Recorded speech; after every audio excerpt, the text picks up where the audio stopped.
con él y con su señora esposa e hijos el día lunes en un café, concretamente en Sailor Coffee. Ahí estuve y ahí estaba Andrés. Te mando un abrazo, Andrés, te saludamos. Parte de lo que íbamos a conversar hoy día es un tema del que tú has estado tratando y que nosotros tratamos mucho a principios de año, sobre todo en los primeros 4 meses o 5 primeros meses del año, que tenía que ver con el tema, en pandemia incluso, con el tema del federalismo.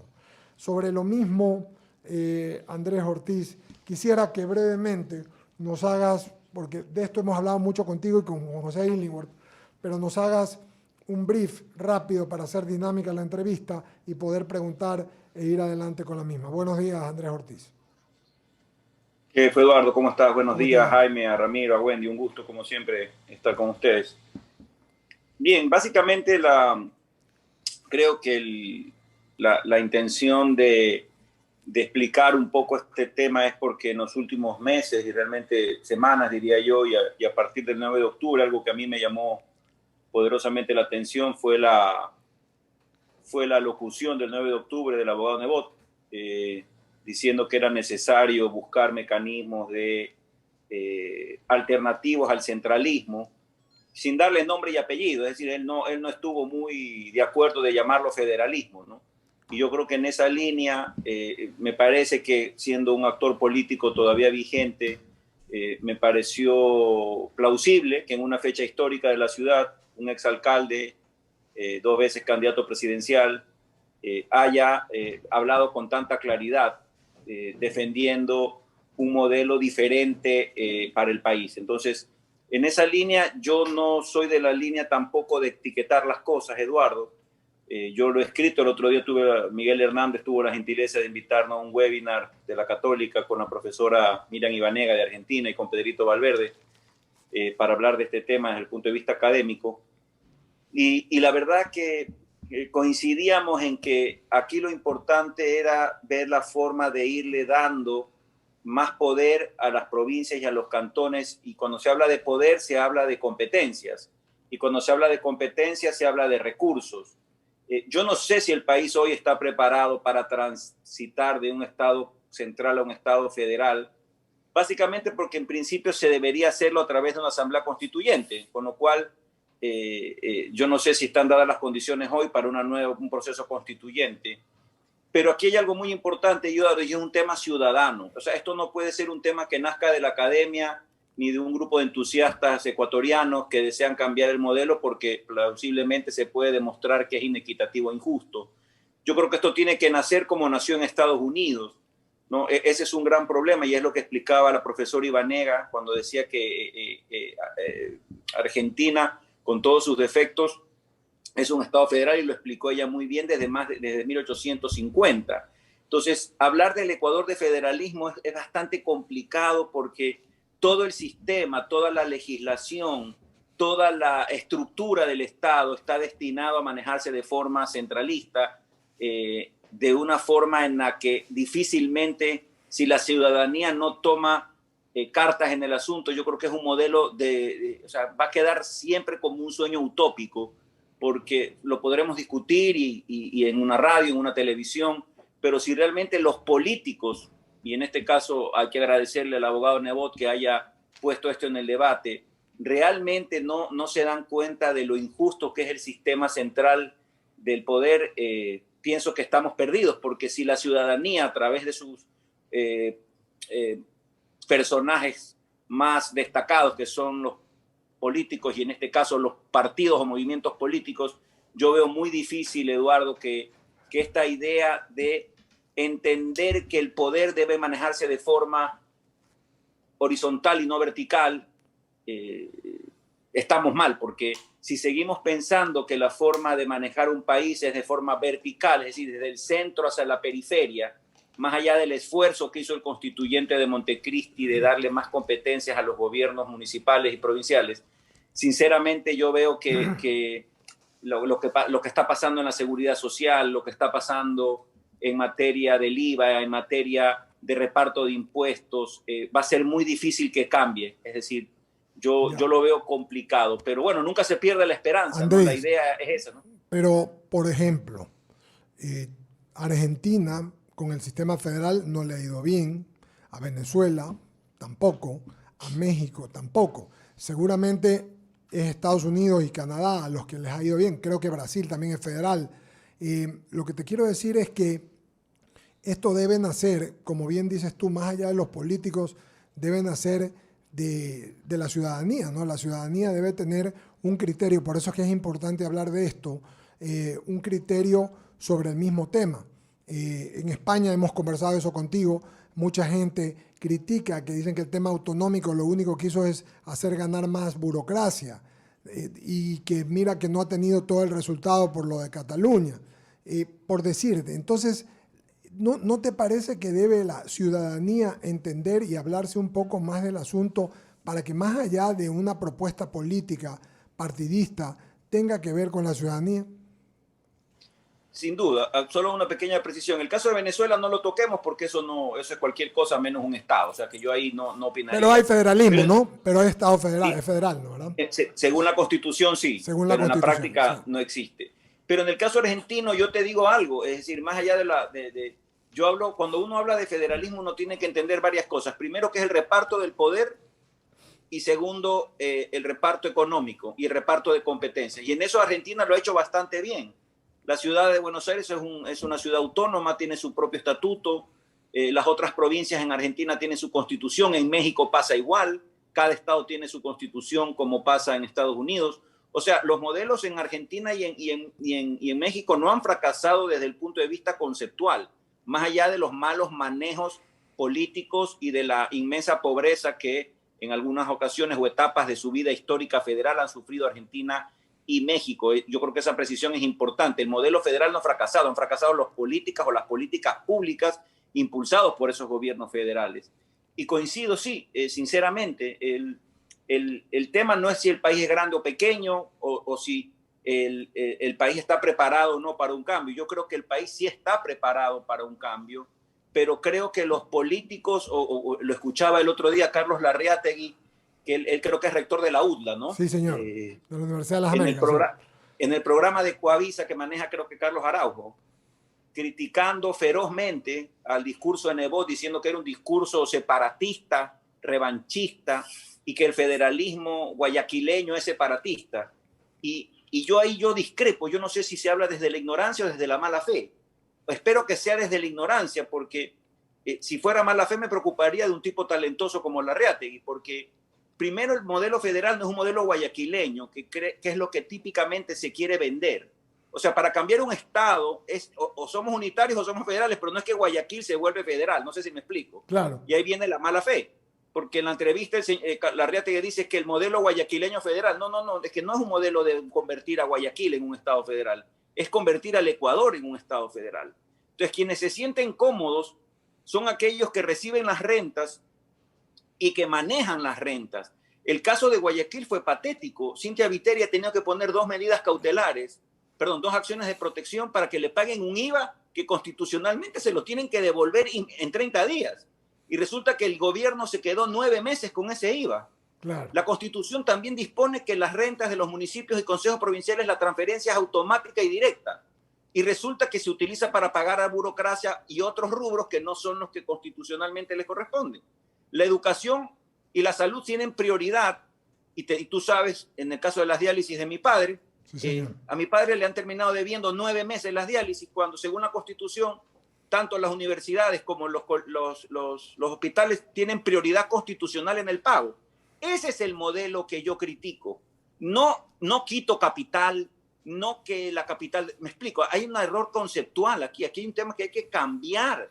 No puede ser que las rentas que le corresponden a los cantones y a las provincias se queden en una cuenta única dispuestas por un ministro de Finanzas que, como está con crisis fiscal, utilice esos dineros para cubrir los huecos y no pagar a quien constitucionalmente le corresponde. Yo creo que eso es un modelo fallido y ese modelo debe cambiar, pero no para Guayaquil, para todas las provincias y para todos los cantones y para todas las universidades y para todos los centros médicos y hospitales de este país. Entonces, por eso creo que si se socializa un modelo, que no le pongamos la palabra federal porque creo que causa urticaria en las alturas, pero un modelo mucho más descentralizado, en donde el reparto del poder sea equitativo y cada comunidad tenga la capacidad de administrar sus propios recursos y sus propias rentas y ser solidario.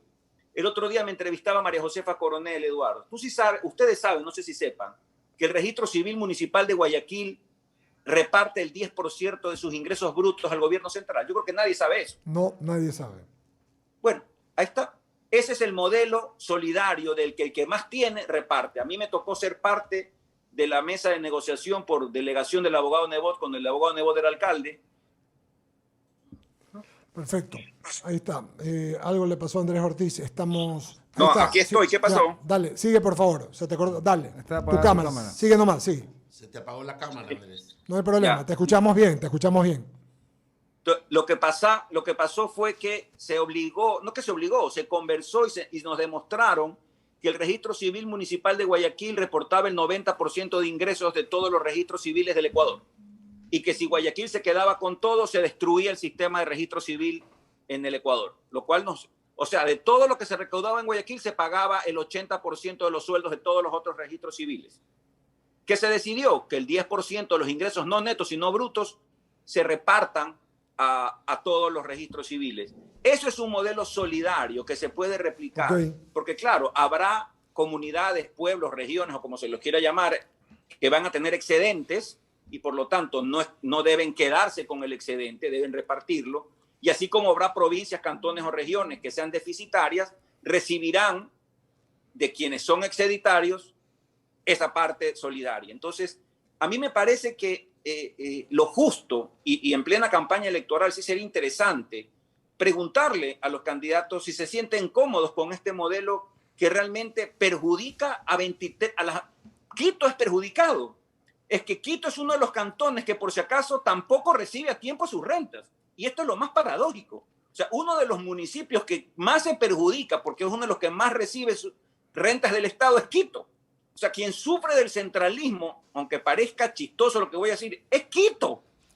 Entonces, ese modelo, que es un modelo que está probado, que le ha hecho daño a este país, no puede continuar.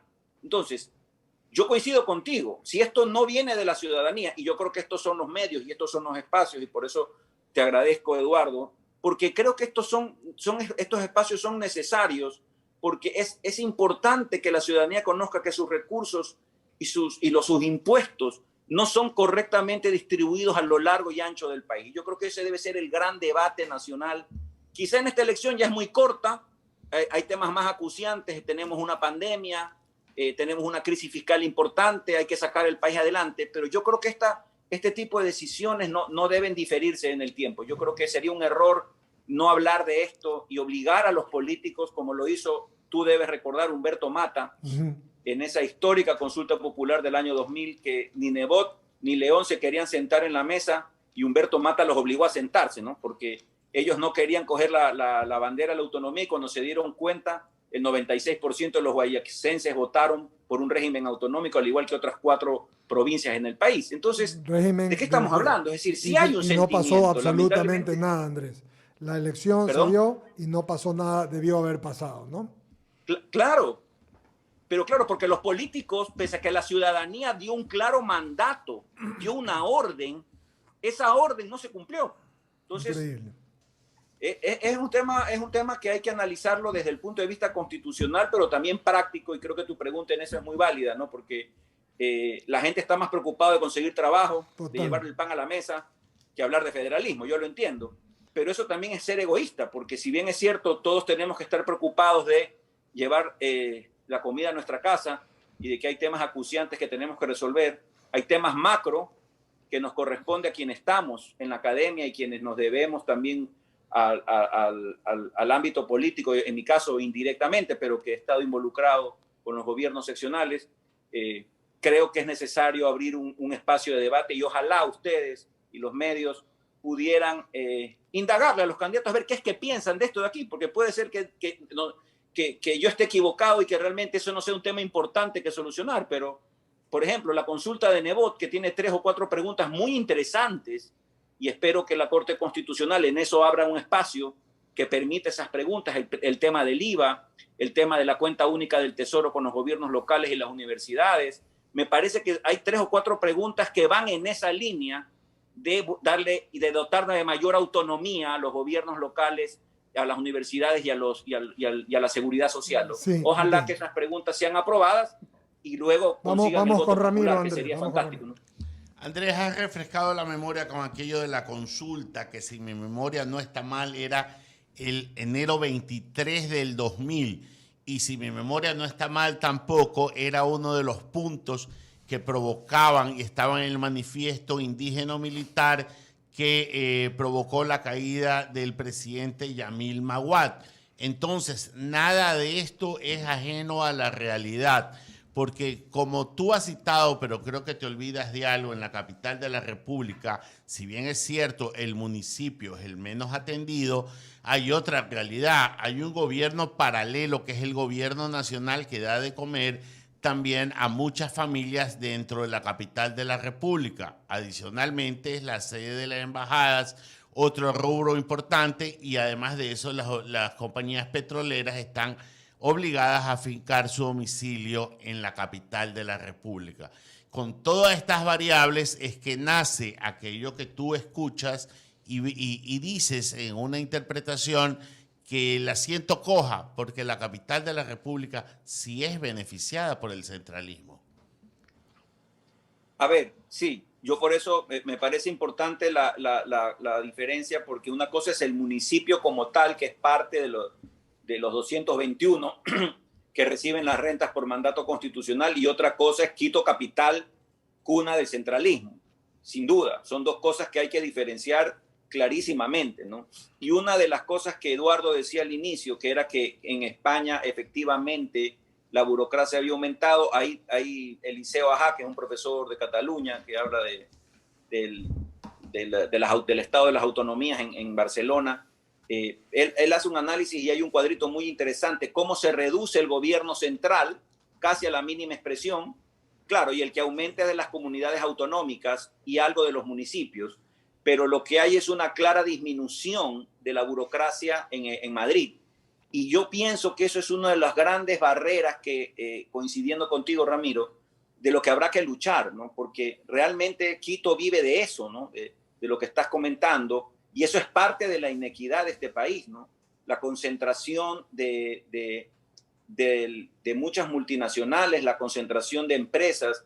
Solamente para que tú sepas, cuando una persona pone la gasolina en Zamora Chinchipe, el IVA que se paga en Zamora Chinchipe, como la empresa está domiciliada en Quito, resulta que aparece ese IVA como cobrado en Quito, cuando realmente ese IVA se pagó en Zamora Chinchipe.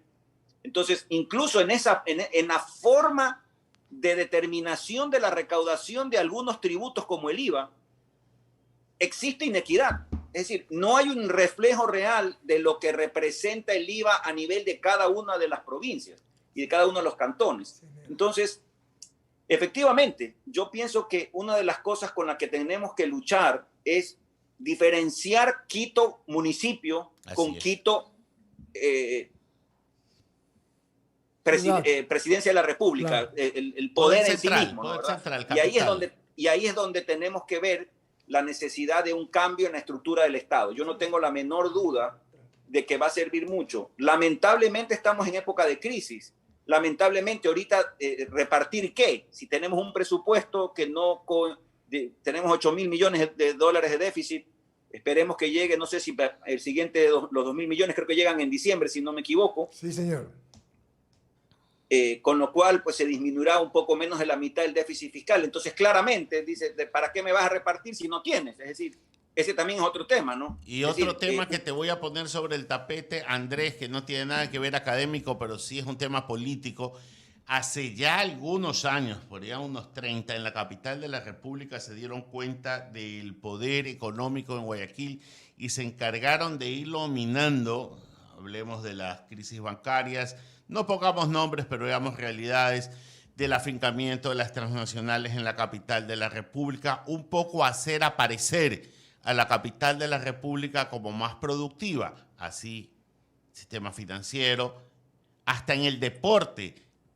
Comenzaron a captar el tema del fútbol para un poco darle una imagen de mayor preponderancia Y acá, a contrario censo, asfixiando a las ONG tradicionales, entiéndase, Junta de Beneficencia, Solca, por citar dos casos. Entonces, sí ha habido una acción desde el centro, desde la capital, hacia los lugares periféricos y especialmente hacia la ciudad de Guayaquil. Por eso fue el nacimiento de esa consulta que tú citaste en el año 2000 y por eso fue el silencio de los dioses luego de haber sido aprobada por gran mayoría. Sí, fue una oportunidad. Yo creo que en su momento, no sé si ustedes tengan la oportunidad, si todavía lo entrevistan a Gustavo Noboa, sería interesante preguntarle al presidente Noboa qué pasó, ¿no? Yo sé parte de la historia, parte debe ser verdad, parte leyenda urbana, pero bueno, él debió haber tomado la decisión ya con ese mandato ciudadano y lamentablemente se lo desperdició. Y a partir de ahí coincido plenamente con tu lectura. Pienso que efectivamente a raíz de esa contundente manifestación popular hubo un cambio radical en ciertas políticas públicas desde la capital hacia el resto a través de, y coincide pues con una intromisión en el poder de un guayaquileño increíblemente como Rafael Correa. Debo reconocer que en algunos casos el abogado Nebot reclamó, incluso una de estas reclamos, pues me pareció que terminó con una marcha, porque había una famosa fórmula que todavía existe y a través de un estudio del matemático Illingworth se llegó a determinar que a Guayaquil la estaban perjudicando con $30 millones, una cosa así. Entonces, imagínate, o sea, hay que contratar a un experto matemático para que te diga si las rentas que te corresponden están siendo correctamente utilizadas. Y debo reconocer que el presidente Correa se molestó muchísimo, incluso en una sabatina, indignado, dijo que esto no le podían hacer a su ciudad y que resuelvan esto. Ustedes saben pues que en las sabatinas era como un mandato constituyente, ¿no? El tema pues se resolvió en 24 horas, ¿no? Pero se dictaba sentencia en las sabatinas. Entonces mira tú, o sea, las cosas pasan, lo que tú dices es real, o sea, se suma mal, y siempre es para la resta, o sea, nunca te equivocas dando de más, pues te equivocas increíble y paradójicamente dando de menos, y ojo, no a cualquier ciudad, a Guayaquil. Entonces, 9:40. Sigue, Jaime. Yo sí pienso que este modelo de este manejo central de la cuenta única, de estos secretismos, ¿no? Del repartimiento de los valores, de la forma en que se recaudan los tributos, la necesidad, pongámonos en un diálogo abierto. ¿Cuánto te queda, como pasa en España, cuánto te quieres quedar con el IVA? Quédate con el 20, con el 30, con el 40, con el impuesto a la renta, ya está bien, no te quedes con el 100%, pero comienza a entregar, darle a las comunidades, a estas regiones, a estos cantones, a estas provincias, parte de su recaudación, y aquellos que sean deficitarios, el Estado tendrá que darles en base a esta fórmula solidaria, y aquellos que tengan excedente tengan que entregarlo. Pero este modelo que permanentemente es injusto y que perjudica y que está demostrado, es que vayan al AME o vayan al CONGOPE o vayan a la Asociación de Consejos Provinciales y no habrá ninguna junta parroquial, ningún municipio, ni ningún consejo provincial que esté feliz con el modelo. Entonces, yo no entiendo, si todo el mundo no está de acuerdo, ¿por qué los políticos no se dan cuenta? Nebot es uno de ellos. Lamentablemente ya no tiene el poder y hubiera sido importante que lo diga en funciones, digo yo, ¿no?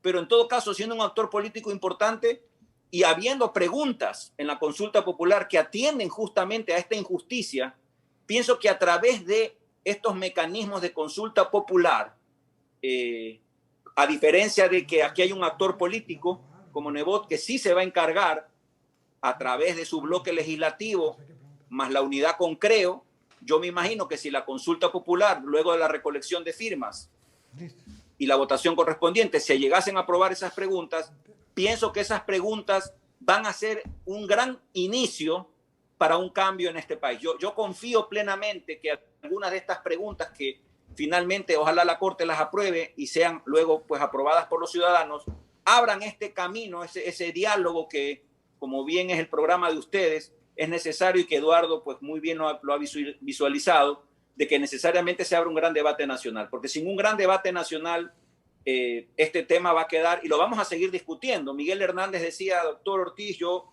he leído un artículo suyo en el que usted hablaba hace 10 años exactamente lo mismo. Le digo, bueno, es que ustedes me conocen, o sea, lo que yo estoy hablando aquí, ustedes saben que yo lo he venido diciendo con ustedes en la radio cuántos años. Es decir, esto no es una novelería mía, pero yo sí pienso que debe haber algún momento, ¿no? Yo he agotado algunas columnas de periódico del Universo hablando de este tema, he exigido que tanto los alcaldes como los presidentes en su momento hablen de este tema abiertamente, pero ¿qué podemos hacer? Es decir, la sociedad civil, si no despierta frente a tanta injusticia, ya no sé qué más se puede hacer y desde qué espacio, sinceramente. Andrés, placer saludarte. La verdad es que cuando yo escucho justamente el proceso para poder preguntarle al pueblo si es que efectivamente está de acuerdo o no en un federalismo o un reparto equitativo de las cosas, va a pasar demasiado tiempo. O sea, en este momento, tú me acabas de decir, la consulta que se está planificando todavía no es aprobada inclusive por la Corte Constitucional, las preguntas, ¿no? Entonces estamos hablando aquí por lo menos a un año y medio que se presente, pues obviamente el resultado final de esta consulta popular, ¿o no? No, porque va a depender, no, porque según la ley la Corte debe haberse ya pronunciado, porque según la ley tienen 20 días, pero claro, eso no se le puede exigir a la Corte que responda en 20 días. Además, hay como no sé cuántos pedidos de consulta, porque ahora se invirtió el proceso. Antes tú tenías que recoger firmas y mandar a la Corte. Ahora la Corte dice que tú puedes primero mandar y luego si te aprueban, coges las firmas. Entonces, aquí cualquiera de nosotros puede mañana hacer un pedido de consulta popular. Entonces, hay que entender eso a la Corte. Pero luego de eso, lo que hay es el proceso de recolección de firmas. Está muy reglado. Yo te diría que un año exageradamente. O sea, claro, depende un poco de la dinámica de la respuesta de la Corte, ¿no? Claro. Pero bueno, estos procesos tampoco son fáciles, Jaime. O sea, yo sí pienso que, aparte, pues hay un periodo de propaganda. La recolección de firmas es una y luego, pues, el proceso electoral como tal habrá que buscar. No sé, no creo que se alcance para la segunda vuelta. Sería muy complejo para mí que se haga la consulta popular en la segunda vuelta. La segunda vuelta sería en el mes de abril. Abril 11 o 7, no me acuerdo, 7 u 11. No, lo veo muy apretado. Yo coincido contigo que entre 6 y 8 meses mínimo. Y estos procesos, cuando se involucra a la ciudadanía para tomas tan importantes, pienso que deben demorar eso. No es un tema fácil. Okay, pero no me atrevería a llamar una constituyente porque sería demasiado complejo, pero creo que a través de consultas populares ir resolviendo ciertos temas acuciantes que deben ser resueltos, me parece un mecanismo válido que la ciudadanía pudiera utilizar para ir resolviendo estos problemas históricos que viene arrastrando el país, como lo decía Ramiro. Andrés, pero no hay un camino más fácil, que es la reforma a la ley tributaria, es decir, la reforma tributaria. Una reforma tributaria que primero priorice justamente el reparto, segundo que se quite el tema de la cuenta única que antes, pues, esto lo impuso Rafael Correa, pero antes los municipios recaudaban, iban a su cuenta, no sé si me explico. Hoy en día la cuenta única recauda todos los valores de todas las entidades públicas. Entonces, es una manera de ir cambiando o reformando las cosas para encaminarse a un federalismo en el futuro, porque de lo contrario, el camino es bastante tortuoso y bastante largo. Sí, una de las preguntas de la consulta popular apunta muy bien a lo que tú dices. Dice que la plata no entre en la cuenta única del Tesoro. O sea, que no es que no entre, sino que automáticamente vaya a una cuenta del Banco Central directamente. Es decir, que no haya la posibilidad de que vaya a pagar sueldos, salarios, deuda externa, sino que se abra una subcuenta automática bajo pena de destitución del funcionario del Ministerio de Gobierno del Banco Central que desobedezca el mandato legal. Entonces, sí se puede, yo coincido contigo y espero que esa pregunta sea una de las que más votación alcance en la consulta popular. Ya, pero podríamos ir por... que no veo por dónde no pueda ser aprobada esa pregunta porque no tiene nada inconstitucional. Está bien, pero podríamos ir por la reforma de la ley o no. Sí, esta consulta popular que auspicia el abogado Nebot es una consulta popular de reformas legales, no de reformas constitucionales, porque esa era mucho más compleja. A través de reformas legales se está buscando resolver ciertos problemas que un grupo de abogados nos encargamos de determinar que existían y que le planteamos al abogado Nebot la posibilidad de hacer estas consultas a la ciudadanía. Entonces, la suerte, por llamarlo de alguna forma, que tenemos en esta consulta popular es que no tenemos que pasar por un proceso de reforma constitucional, sino que van directamente a la Asamblea y la Asamblea tiene que automáticamente cambiar las leyes. Entonces, es un proceso más rápido que una reforma constitucional. Se está utilizando un vehículo constitucional que se llama consulta popular, pero para reformar leyes a través de un mandato popular que tiene que ser obedecido irremediablemente por los legisladores. Ya lo hizo el propio presidente Correa algunas veces, lo utilizó, y eso es lo que se está utilizando ahora, reformas legales a través de una consulta popular mandatoria. Clarísimo, Andrés. Eduardo. Pregunta antes de concluir, Andrés. La audiencia dice, sin una adecuada distribución de activos y pasivos, es decir, deudas, incluyendo deuda externa, y con bajos ingresos petroleros y un Estado sin liquidez, es muy difícil implementar un Estado federal. Es como repartir la quiebra.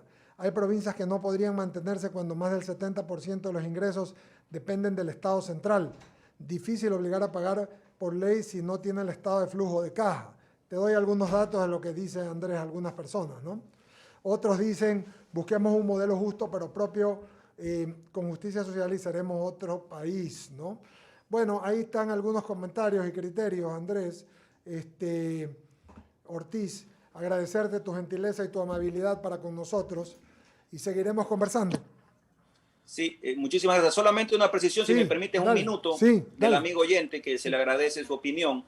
Efectivamente, y lo dije al inicio de la entrevista, ¿no? Es difícil repartir la quiebra. Es decir, no tiene sentido repartir la quiebra porque de eso no se trata, pero es una forma muy cómoda de alejar el problema sin entrar a resolverlo.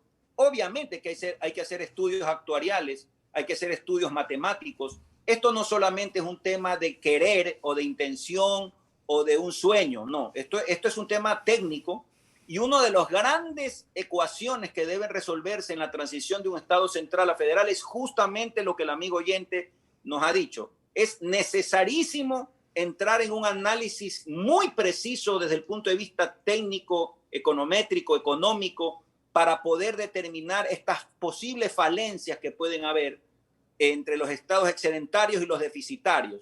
Y claro, y yo lo dije al inicio de la entrevista, cuando tú coges un estado quebrado, pensar en una repartición de la nada no tiene sentido. Pero hay que sentar las bases, como decía Jaime, y para eso hay que ir comenzando a reformar las leyes. Porque si no comenzamos a reformar las leyes ahora, va a ser imposible entrar en un proceso de transición a un modelo federal. Pero coincido plenamente que esto no es cuestión de votar y pasar de lo central a lo federal, no. Esto es algo técnico, es algo jurídico, es algo político y es algo ciudadano que necesariamente tiene que dialogarse y estudiarse, porque no es un tema sencillo, sin duda. Muchísimas gracias por la invitación, hoy día, a propósito, Andrés, a las 10 de la mañana en el Hotel Hilton, mañana jueves en el Hotel Hilton, a las 10 estará Jaime Nebot y los candidatos de la lista 6 y aliados para presentar propuesta para la Asamblea 2021. Me imagino también de pronto hablarán de la consulta, ¿no? Sí, total. Gracias, Totalmente. Andrés Ortiz. Vamos a despedirte, vamos a pagar el corte comercial. Regresamos con la parte final, los minutos finales, nos quedan unos minutos.